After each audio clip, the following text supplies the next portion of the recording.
I feel like I kind of fell into pet photography. I literally woke up one day and just said, I'm going to be a pet photographer. Oh, okay. I didn't own a camera. Oh. I didn't know anything about photography. Seriously? Yeah, seriously. So I'm so excited. Y'all know how much I love this location, and I am meeting someone there that I consider famous. She's like a celebrity, kind of in the pet photography world. I think so. And you might know her as well. I'm just waiting now, but I think I might go sit in my car and warm up. I'm so excited. I think I saw the van come in. Maybe just over there. She is on a tour of the country right now, doing pet photography as she goes. She's got this cool van, an awesome dog, a really cool business model. And I reached out to her a couple months ago and said, hey, while you're in Fort Collins, would you be interested in being on my channel and telling people a little bit about this business model? And she said yes. I'm a little nervous. hello. Hello, Arica, yes? Yes. Arica Dorff. Yes. Thank you so much. I really appreciate getting to Yeah. talk to you. Absolutely. This is great. Honestly, like, full transparency, I've lost a little bit of sleep. I'm like, I hope all my equipment works well. Oh, I hope I asked the stop. right questions. She's so famous. Stop. You're so funny. And I feel like when there's horns or dogs barking, I'm like, that's just life. That's just real life. Yeah. It's all good. That's how it should be. Well, It shouldn't be perfection. No. Oh gosh. If you see anything in my channel, it's definitely not perfect. I think you have such a cool setup here. Yeah. And I teach all these other pet photographers, and I want them to kind of think outside the box a little bit, right? Sure, yeah. And you do a lot of teaching too. I do. Yeah. And so this is so much fun. Yeah. I'm so yeah. excited. And what's neat is, you know, you mentioned Creative Live. That Yeah. feels like a lifetime ago. Right. I mean, because it was 8 years ago now. It has been, right? But it was a lifetime ago as far as what I was doing in my life. And Yeah. I had a studio then. Right. So I was Which going to I- ask. yeah. So back in the day, the Yeah. Creative Live special, Yes. you had like a ginormous studio in Yes. like a brick and mortar in a location. Yeah. And now, fast forward Yeah. to the van and Mhm. traveling all over for your sessions. Like, yeah. what happened there to make you go, maybe not a big studio anymore? Yeah. What was there a spark? Yeah, I mean, I guess the big thing, number one, I was burnout. Okay. So I had the studio for 9 years Oh, wow. and I did love it. It was 2,500 square feet and I had 3 employees. Wow. And I was shooting between 200 and 250 sessions a year. Whoa. So it was busy in that sense. I got burnt out from it. And I got to the point where I remember, you know, because people are so excited to do portraits, you know, like with their pets. And sometimes, yeah, some people do it every year. Some people, it's a once in a lifetime thing because their pets, you know, are older and might pass Sure. away and all of that. Yeah. But people would come in and they were so excited. And sometimes I would have to go into my office and go, okay, you can do this. You can do this. And then I'm like, that's not okay. That's not fair to my clients, you know, that I was feeling that way. But I think I just needed a change in life in general. So I was married at the time. And my ex and I were talking about, well, do we want to stay in Vegas and do we want to move or all of that? So long story short, he said, he was a police officer, and he said, I want to get back into law enforcement, and because he got out of it, I want to get back into it. And whatever department I go to, I want to stay there for the rest of my career. So 17 years. Okay, but not in the town you were in. Well, he said, I can do that. Okay. But if we do that, we're in Vegas for another 17 years. And I was like, oh, no, studio's for sale. Let's go. We're moving. Like, because I was there for 16 years already and I didn't want to stay in the same place. So that was kind of your out. Yeah. Like, okay, this is a perfect time. Yeah. So had owning a big studio been like a dream of yours? Because a lot of people probably watching say, oh, I wish I had a big studio space, employees, totally. right? Yeah. Yeah. If you want $10,000 of overhead a month, you go do that. Ouch. Yeah. So my rent was $4,000 a month. Ouch. And then of course I had payroll and my payroll and marketing, and your air conditioning breaks, and that's $5,000, and just all the things that come along with owning a brick and mortar space. It averaged out to about $10,000 a month was our break even. So it was just a lot. And I remember the first month after I sold, And, you know, I had sold the business and I moved to Washington State. Yeah. And just that first month where the first, you know, whatever it was, November 1st rolled around and I was like, I don't have to write a $4,000 check for rent. Like, it was such a good feeling. It was just like that I didn't realize I was carrying such a burden, and it was such a stress that I just lived with for 9 years, and it was great and I loved it. And I think having the studio and that life helped me have the business I have now. Kind of basically a homeless person living in a van, but people still see me, my clients still see me as that studio high-end photographer, and I'm still giving them a great experience without having a studio. Yeah. But I think it's easier for me to transition into what I'm doing, to charge the prices that I'm charging, because people know that's who I am. Yeah. Does that make sense? Yeah. So did you like having the big studio at first, or did it kind of just I loved morph? it. No, I loved it. That was intentional. Oh, it was very intentional. Okay. Yeah. I also didn't know what I was doing. Full disclosure. Like, good point. Oh, full disclosure. I had no idea. I'd never owned a business before. I didn't grow up in a family that was entrepreneurial. It was just, you go to college and you get a good job and then you work for someone, and that was just all I knew, you know? So I feel like I kind of fell into pet photography. I literally woke up one day and just said, I'm going to be a pet photographer. Oh, okay. I didn't own a camera. Oh. I didn't know anything about photography. Seriously? Yeah, seriously. So, and I won't make the story too long. I'll keep it really quick. But what the story is I said, yeah, I'm gonna have a pet photography studio. There's no one in Vegas doing it. This is back in like 2005, 2006. Okay. There's no one doing it. I'm gonna do it. So I went out and got a loan for $140,000 with interest paying back over 5 years. That would have been a $189,000 loan. And I signed a 5-year lease on a studio space, on a retail storefront studio space. And I didn't own a camera yet. Wow. I didn't know what shutter speed was. I didn't know what aperture was. Oh my God. Yeah, literally, like, didn't know. That's amazing. So I showed up. Is it amazing? I don't know. It's just what I did. And I just kind of, like, ignorance is bliss. And I don't know. I had never, this is the thing I've always said. At that point, I had never failed at anything in my life. Okay. So I was just like, yeah, this is what I'm going to do. It'll be fine. It'll work out, right? Yeah. Where now, like, I would put so much thought into things I'm doing, you know, but then I was just like, yeah, that's what we're going to do. So again, long story short, went to WPPI, met someone at a booth who was like, I'm opening a studio in 3 months. And they were like, okay, great. So what are you looking for? I was like, I don't know. What do I need? So I was like, they told me what lights to buy and what backgrounds to buy. And I was like, and I need a camera. And they're like, okay. And I was like, and how do I know what to set my lights to? Like, when what to set my camera to? Like, when my lights are on. And they were like, who is this girl? Like, what is happening right now? So I just luckily fell into a really good group of people, of high-end photographers, who I kind of just followed their business model. So I had no clue what I was doing when I started. Wow. Yeah, so I don't recommend that. Okay, well, good point, good point. She doesn't recommend it, but it's worked out. It did work out. And I learned the business along the way. And I think what helped me, honestly, I think one of my biggest keys to success, truly, was I put blinders on and I went with one person and my mentor, Steve. I said, teach me what I need to know to shoot studio photography when I open my studio next month. Okay. And he's like, this is where you're going to put your lights. This is what you're going to set your camera to. This is what, and I go, okay. And that's all I did. Oh, okay. I'm not going to get fancy. I'm not going to mess with things. I'm not going to be like, well, this shot, I'm going to do a hair light, and this shot, I'm going to do a background light, and this shot, I'm going to do a rim light. Like, no, I'm just going to put my lights right here. I'm going to set my camera to this, and I'm going to shoot. And I did that until I could do it in my sleep. And then I'm like, okay, now let's expand a little bit. Wow. And now let's think about maybe some different props or maybe some different poses or different backgrounds or, you know, but I think that's honestly why I was successful in the beginning, because I had a good mentor, but I just listened to what he said. And it almost became a joke to where someone would ask me something, you know, another photographer, oh, how do you do this? Or why do you do this? And I'm like, because Steve said so.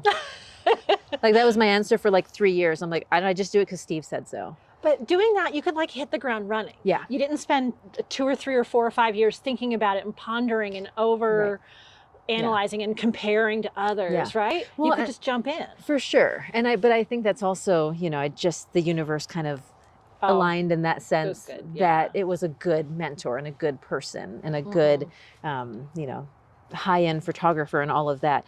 But, you know, I guess the opposite end of that spectrum is because I do teach like my pet photography workshops and different things. And I had this gal recently who's attended my workshops before, and she sent me some sample images recently and wanted to attend again, right? So I was looking at these images and, like, you know, again, full disclosure, I'm not the best photographer out there. Like a lot of your audience watching are probably way better photographers. I'm not the best either. Truly than I am, honestly. And I know that, like, I don't tout myself as like the greatest pet photographer ever. Like, I'm good at what I do. My clients are super happy, you know, with what I capture for them. I think I'm jumping stories here. My like specialty, I think, is capturing expressions. Expressions. Okay. On pets. Like I can nail the expressions, and every single one of my clients are like, you captured them. That's like the highest compliment. My lighting might not be perfect. Yeah. My exposure might not be perfect, but I captured them. And that's what sells for me. Exactly. So, right. So anyway, so this gal had sent me, you know, some of these images, and she's just like, I don't know what I'm doing wrong. I need a refresher. You know, she was doing all of these other pet photography classes and workshops and things, not just from me, but from other people as well. And well, this is fun. Honey. Yay. We just get ourselves all tangled. But she was literally going overseas and doing workshops and coming to me and go, you know, PPA and all of these different things. And she sent me these images, and I was like, okay, I'm not the best photographer, but based on the education she's been doing, this is like cell phone pictures. Oh no. Like the quality of what she sent me, I'm like, you would have been better off just using your cell phone. You know, so it's like in that situation, like that's where I was trying to explain to her, you're doing the opposite of what I did when I got started. You're doing all the training, and that's amazing on one hand, but I think it's confusing you so much. So what I would suggest is you don't have to only learn from one person. You can learn from multiple people, but you know, from you, I'm going to learn lighting. From this person, I'm going to learn marketing. From this person, I'm going to learn posing. If you want to learn from multiple people, but you can't go, oh, you light like this, and you light like this, and you light like this, because then it's like so overwhelming and you don't know what to do. And I totally understand there's different tools and situations where you should be doing different things. But I think when you're first learning, so you don't get overwhelmed, just pick one path. This is what I'm doing right now. So for me, it was studio lighting. And I was like, this is it. I have my main light, my 4x6 main light, and I have a fill light, and that's it. And if the background is really dark, okay, maybe I'll pop a background light on. That's it.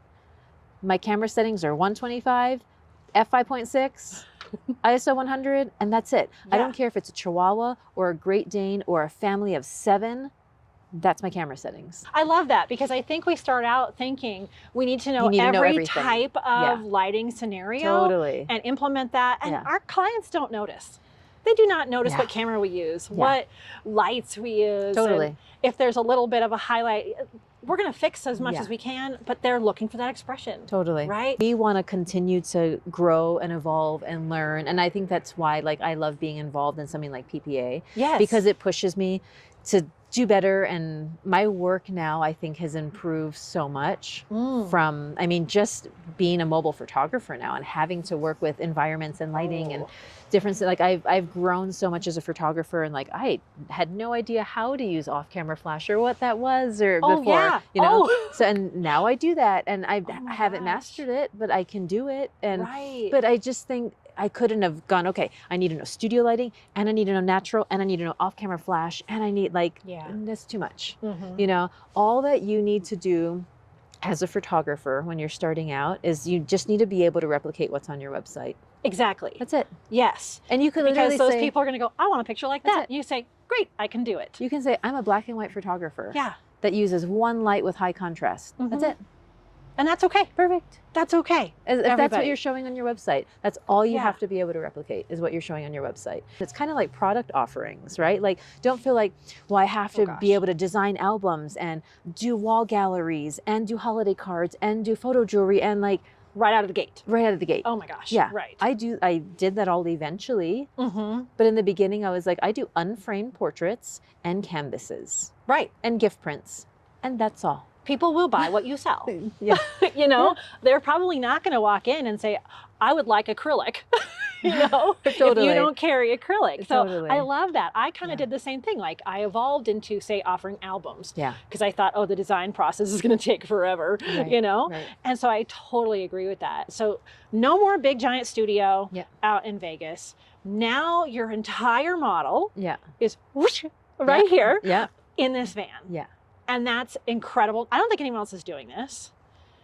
Yeah, not that I know of. Yeah. So it's a whole different lifestyle and a whole different thing. So I want to talk about that a little bit too. What was the moment you're like, hey, okay, we're not living in Vegas. I don't have the big studio. Did you think you were going to open a studio in the new place? You're like, heck no, nope, heck no. we're out. I'm out. I'm like, for the rest of my life, I will never have a retail storefront ever. So, even if it's a bakery or anything, I'm like, nope. Yeah. Like, so for years, I didn't have a studio space and I just met people in my own town, right? At one point, did you say, I could do this from a van traveling all over the country? Yeah. Okay. So when I sold the studio, I took a year off from photography. Okay. And I honestly thought I was never going to shoot again.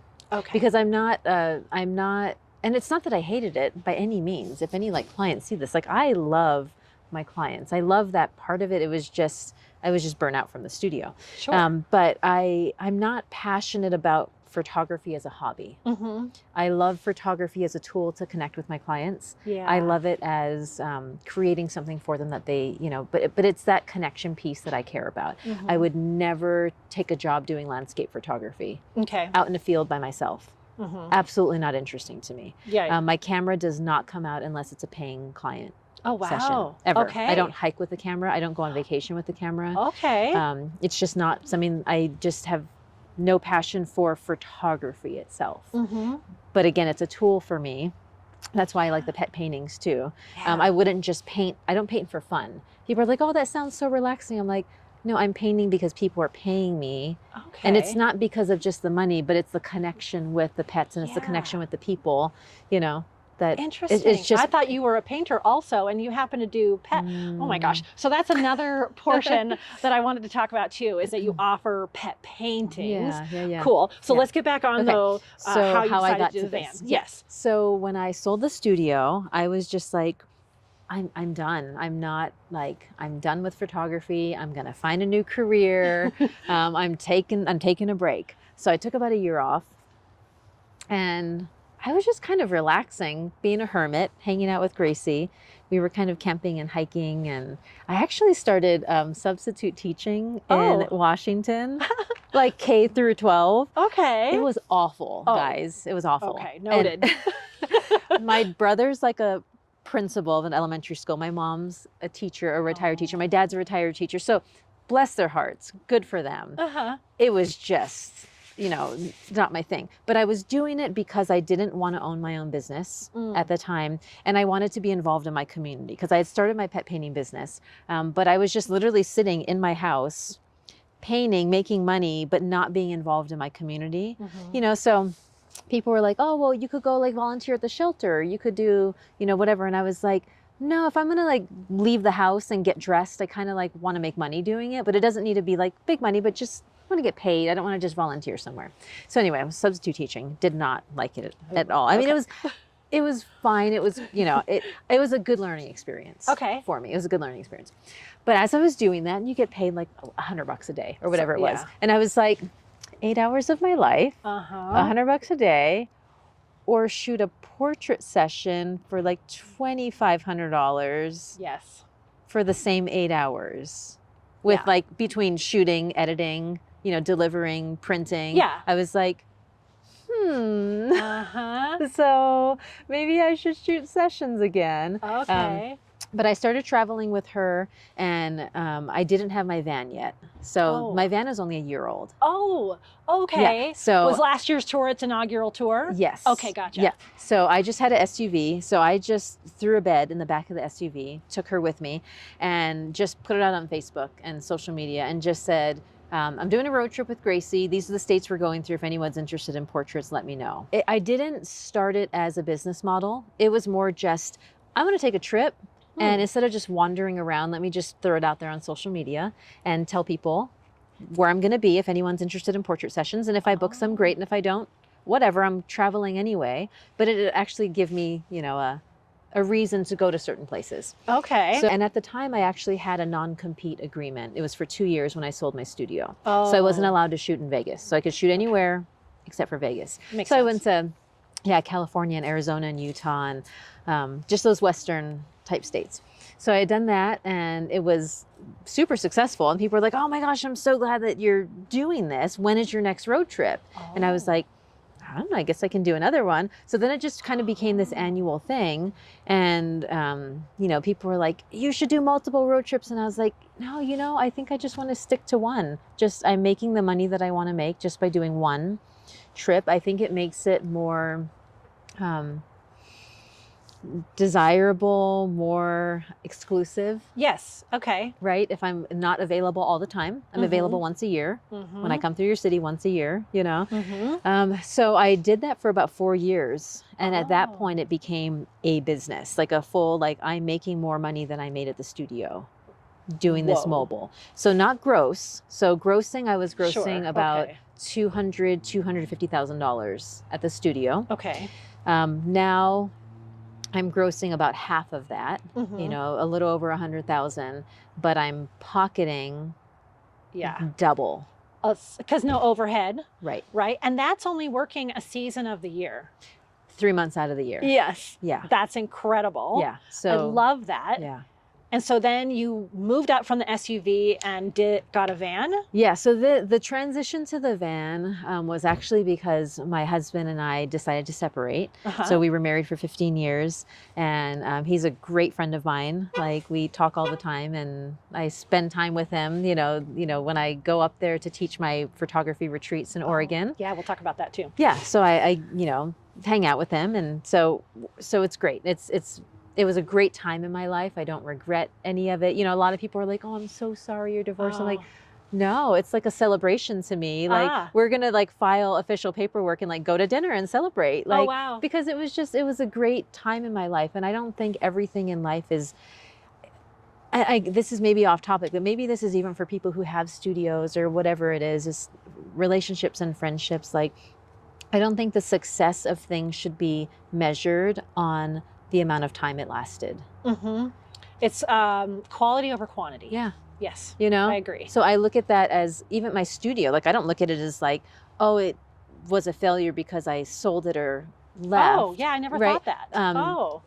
To me, it's just like, yeah, that was that period in my life and that was great, you know? You got it? Same thing with my marriage where it's like, that was a great time in my life and it served a great purpose. And now we've moved on to other things, you know? So, yeah, so I just think the success of things should be measured on what it accomplished. Yeah. And not how long it lasted. I like that. You know? That's nice. So, but the transition to the van.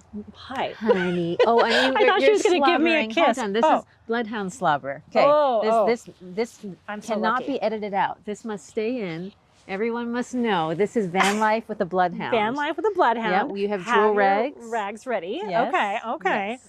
My sweet girl.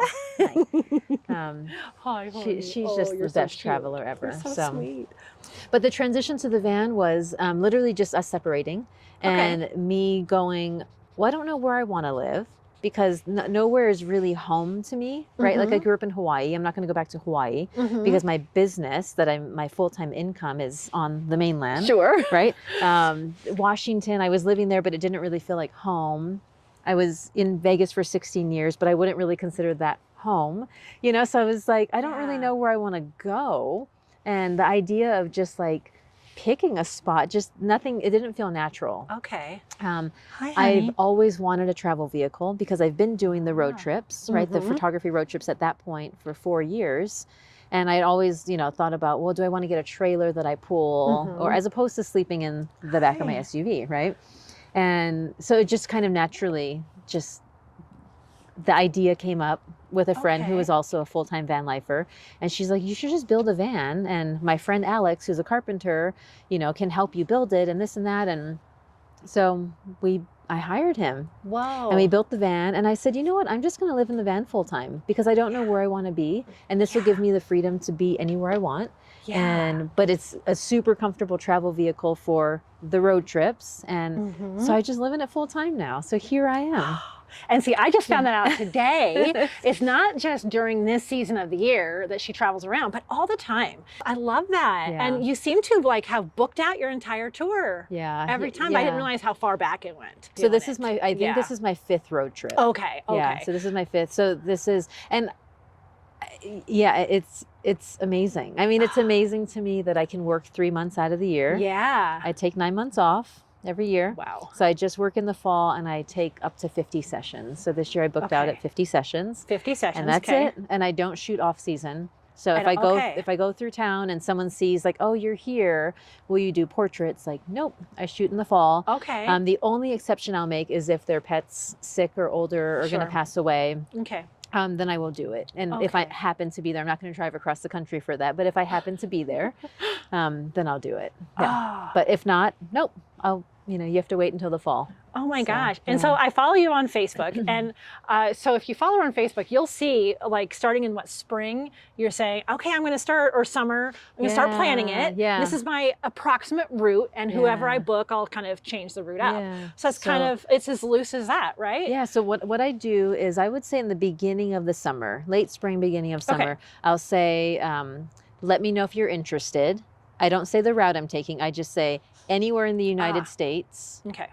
Besides Hawaii, because I can't drive there. Darn it. Where, let me know if you're interested. You don't need to commit to a session, and I create a I'm interested list. And then in July, that's how I'm creating my tentative route. So everyone who said I'm interested, I'm saying this is kind of my tentative route, what I'm thinking, because these are all the people who said, because I don't want to just go to random places. I want to go to places that people said, I'm interested, right? Makes sense. And then I just book sessions in July and August. And then I hit the road in September. So July and August is like solidifying my route. And then I literally just drive through about 30 states, wherever people book sessions. Gosh. Yeah, and so it's just kind of this little Tetris puzzle piece that I'm like, okay, if I do this in Colorado on this date, how many days is it going to take me to get to here? So this year it's always a little bit of back and forth. Like, this year I had a session. I went to Pennsylvania, New Jersey, Connecticut, Maine, and then I had to come back down to New Jersey for another session. Okay. So that happens a lot. It happens in Vegas a lot, where I'll shoot sessions in Vegas and then go to Arizona and then come back to Vegas and go to California and come back to Vegas. A little bit of back and forth. A little bit. Okay. But in general, like I did all of my East Coast sessions already. Yeah. So now we're here in Colorado. And I'm back on the West, and I'm going to finish all my sessions on the West. So it's such a cool business model. Yeah. And I know this won't fit for everyone, but it happens to just like fit your time in life. And totally. Just like the style that you want. Totally. That's a big part of it. When you said the style, that's a really big part of it. Because I loved the studio when I had it, because it fit my life then. Now, like the van and doing, like, it wouldn't make sense to me to like be a studio photographer and then do van life. Oh, okay. Like the other 9 months of the year, be in the studio. Yeah. Right. Like, and I'm not saying that wouldn't make sense for other people, but for me, it wouldn't make sense because I'm so connected to nature now. I spend so much time outdoors now. I appreciate like the leaves changing and the sunsets, and I want to capture that. I want that to be part of what I'm doing, Yeah. So I just, it just very much fits my life now. I love that. Yeah. And the other tier of what you do so differently is you paint. So is that for every session? Is that just one commission separate from your photography? Yeah. So how does that work? So good question. So I actually make over 90% of my money from photography. Okay. For my photography road trip. Paintings are kind of a side thing, and they're two completely separate businesses. Oh, okay. I do not paint my own photographs. No kidding. Yep. Okay, I did not realize that. Yep. All right. So the only paintings that I'm doing are clients who are sending me their cell phone pictures. Okay. I'm painting cell phone pictures. And it's usually of their pets who've passed away. Okay. Because they didn't have an opportunity to do professional portraits. Oh. Sometimes the pets are alive, but usually it's because they passed away. All I have are cell phone pictures. I want something beautiful on the wall, but I never did professional photography. How can I get a beautiful portrait of my dog? Oh. Then I'll create a painting for them. And those are limited also. I mean, right? limited in, Like how many you'll do at your like time of year, or you kind of do those? I only do throughout? them off season. Oh, So that's right. Okay, you only do those the other yeah. months. So when I'm Okay. doing my photography road trip, I literally don't even talk to clients about paintings. Okay. No one asks about it. Like if someone does say like, I'm not sure if I want a painting, like I'll just kind of like, yeah, okay. And then never mention it again. Yeah. Okay. Because for me, financially, it doesn't make sense Mhm. because they've already paid their session fee. Mhm. They're already going to get a canvas that they're paying for. How much more can I charge for the painted part of it? Right. You know? Yeah. And maybe some other people will say, you can charge $1,000 for that. Okay, well, maybe, but that's not how my business model works. My Okay. painting business model is very similar to my photography business model, where people pay a creation fee Mm-hmm. and then whatever size canvas they want to get, then Okay. they pay for that. So kind of similar in photography. Oh, yeah. They pay a creation fee and Yeah. then they go, oh, I want a 40-inch canvas. Okay, well, that's this much. Okay. So that's kind of how my painting business works Okay. as well. So for me, if someone is doing a photography session, they've already paid, you know, a session fee and they're paying for the canvas. I can really only charge them for my time, kind of another Yeah. creation fee maybe to create the painting. Mm-hmm. And at that point, I'm like, is that really worth $100 or $200? And you have to switch your for- brain, I would think. So painting is such a different way to create art than photography. So I can see why you wouldn't do it during this road trip time. And to me, it's like I spend so much time. It almost makes me sound like I'm lazy, or you know, it's not that. It's not that I don't want to paint for people. It's just that I spend so much time location scouting, and I spend so much time talking about their home decor and where are we going to do the portraits and what are you going to wear and what colors match and all of that. That it doesn't make sense to me to paint that because we've curated this beautiful portrait session. It's beautiful enough, it doesn't need to be painted. You want the focus, but the cell phone picture that you send me with your dog, you know, on the back porch or on the couch with a trash can in the background, like, yes, that needs to be painted. Yeah. You know what I mean? Yeah. So I do that in my off season. It's a small percentage of my income. It's about 10% because the 90% of my income is photography, those 50 sessions that I'm shooting, and my sales average is over doubled. No kidding. Now that I'm doing mobile. Yeah. Okay. Yeah. I wanted to ask too. So you've got this amazing model. A lot of people are like, oh my gosh, you're living the dream. Yeah. Like you're in the you're in the van, you're doing the tour. Some people think I'm homeless, but yes, I'm living the dream. No, she's living the dream, everybody. What would you say, kind of, let's play a little roses and thorns, or like, what are the things that you love about it? And what are the things you're like, well, I didn't anticipate this. It's maybe not the highlight. So last night, about 12 hours ago, I got stuck in a ditch. Oh. I had to call AAA.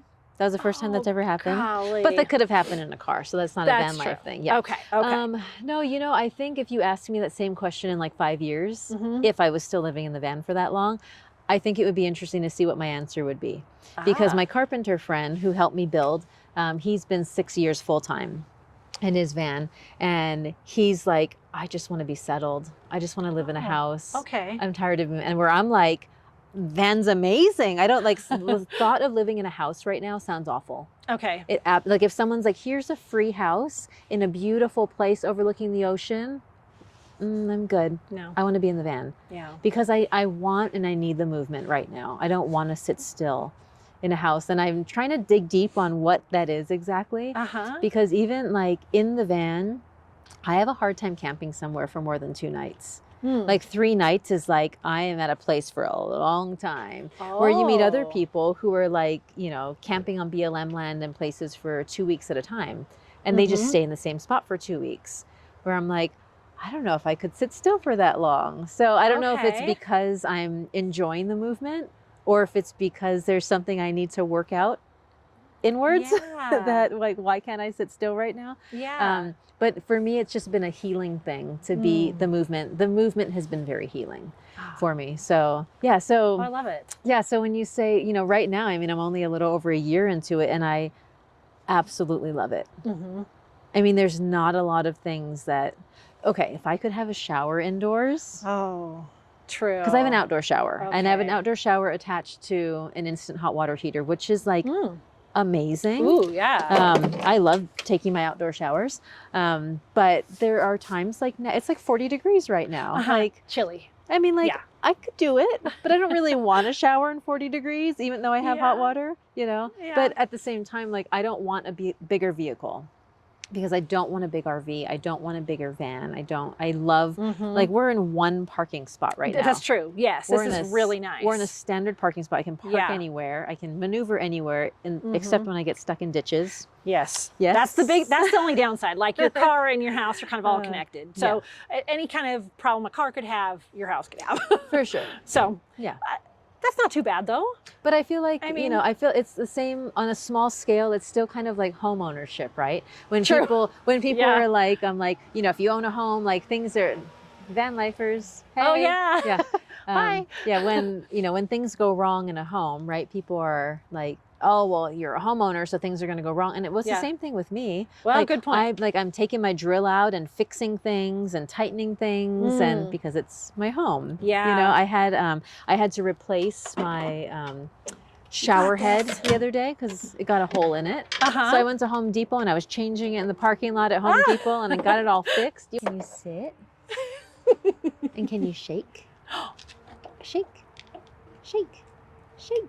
Oh, big yawn. Other side, other side, other side, other side. Okay. Oh. I love you, honey. I love you. She's just the best traveler ever. And you two get to be so close the whole time. It's insane. I mean, we are so connected. Like, she can look at me and I'm like, I know exactly what she wants and what she's thinking. And I think a lot of people in homes have that too, but it's just this. It's very intimate. It's a very intimate connection. And and just I just get to wake up and have this like amazing view in all these places that I am and have her next to me, and it's just it's awesome.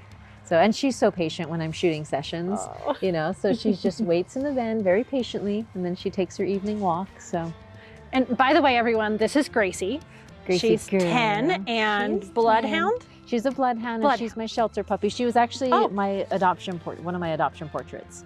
So I did that for, you know, all the rescues and shelters in Vegas. And I still do that on my road trips now. Do you? Awesome. I do it mostly in Vegas though, just because that's where I have the relationships with the rescues and shelters, instead of like going to Colorado and finding a shelter and then building that relationship once a year, you know. So I usually mostly do it in Vegas. But yeah, I still do the adoption portraits. But that's how I met her. Someone brought her in to the studio, and that was 8 years ago now. Oh my gosh. So, Stay tuned for part 2, where Arica gives even more amazing pet photography business tips, including her #1 piece of advice, and of course the full van tour.